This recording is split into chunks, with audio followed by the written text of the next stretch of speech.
Hello again from My Front Porch.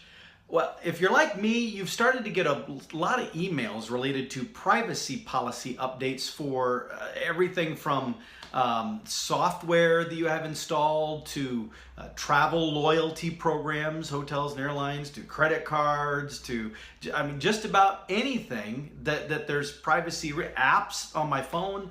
There's all these. I'm getting flooded by all of these at the same time, and you're likely seeing some of them as well. And you may be asking, why? Why are we seeing all of these right now? Well, it's actually all in response to one thing that's happening actually in Europe as opposed to here in the United States. Why is something in Europe impacting us here in the United States? Because it applies to internet usage. And good luck defining geographic boundaries for how the internet is used.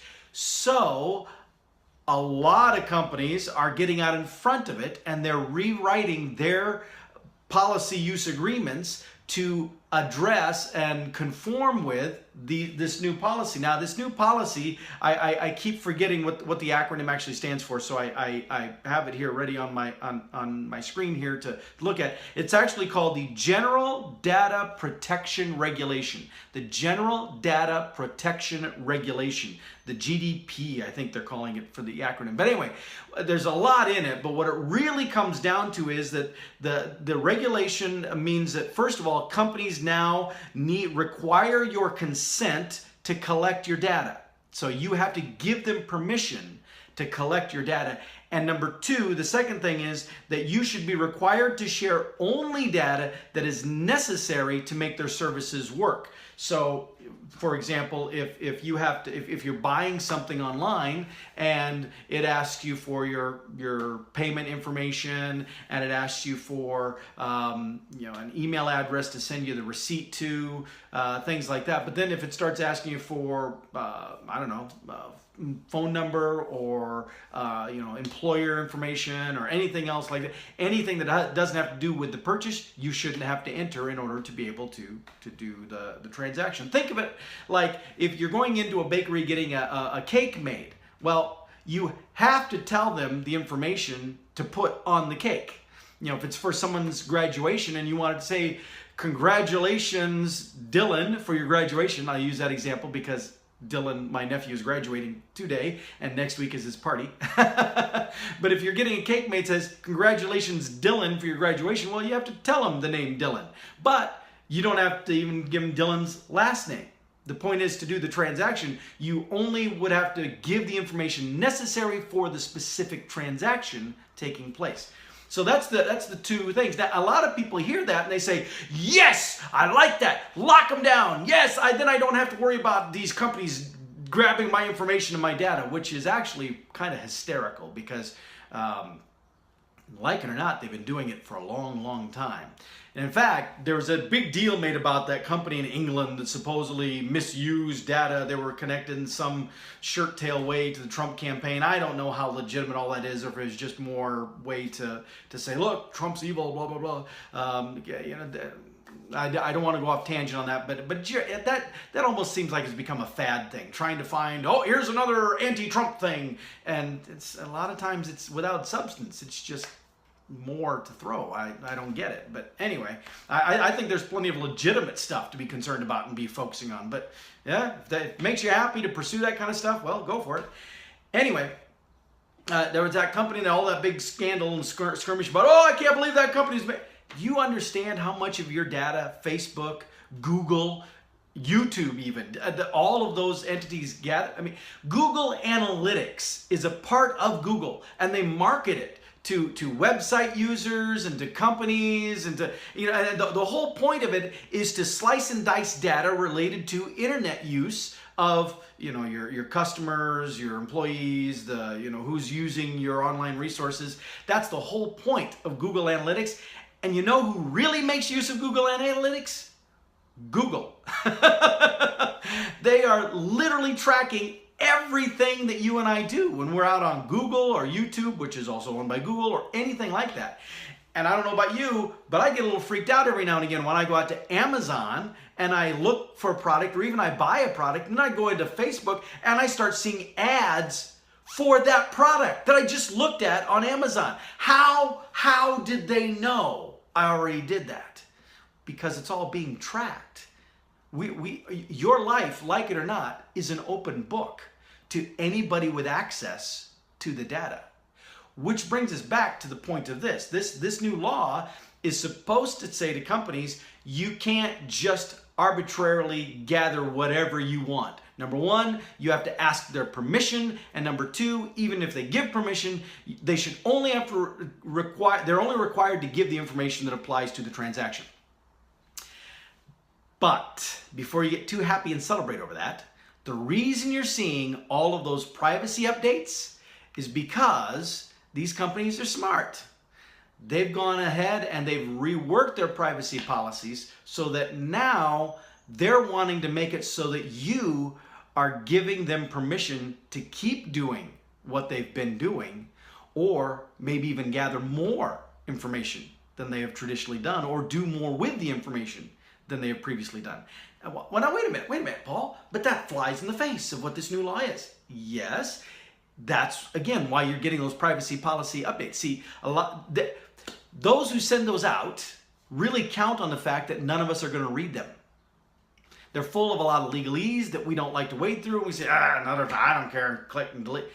But if you actually read through them, you will find that most of them now are saying a phrase, something to the effect of, your continued use of this service implies your acceptance of these new policies. New policies being identifying this is the way things are, even in spite of this new European Union law.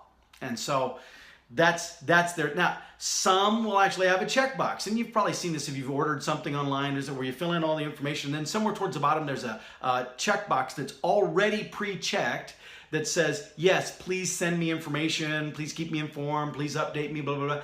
And it's already checked. Most people just look right past it and they do the transaction, and then all of a sudden they start getting all the junk mail, the junk emails or the whatever.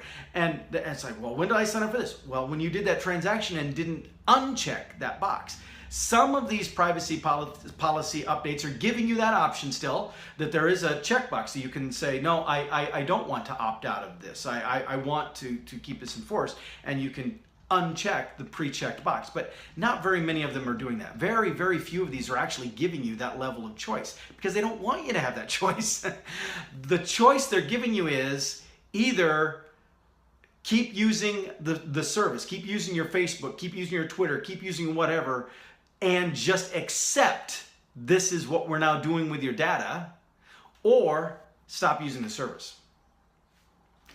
So, some people will actually say, well, that's it then. I don't need Facebook that badly. I don't need Twitter. I don't need YouTube that badly. I don't, whatever. I don't need these loyalty. I don't need what, I'm shutting it down. Okay, fine. That's great. But for most people, that isn't what it's going to be, because like it or not, we've become a society that has become actually pretty dependent on social media and on the interconnectedness of what we can do on the internet. We like the benefits that come from it. Well, now we're going to have to pay a bit more of a price, because now our data is more widely on display and more widely available. So let that be a real big lesson for those of you using those resources to really make sure you think carefully about what it is you're posting out there. Even on Snapchat, where everything is temporary, be careful what you're posting, because that data might be more accessible than it previously was to a bigger audience than it previously was, depending on what tool and what resource you're using. Just keep that in mind. You don't know where that stuff can wind up. And now, there's also, I think, a bigger piece here. Information really is power. We've heard that cliche for years, but I've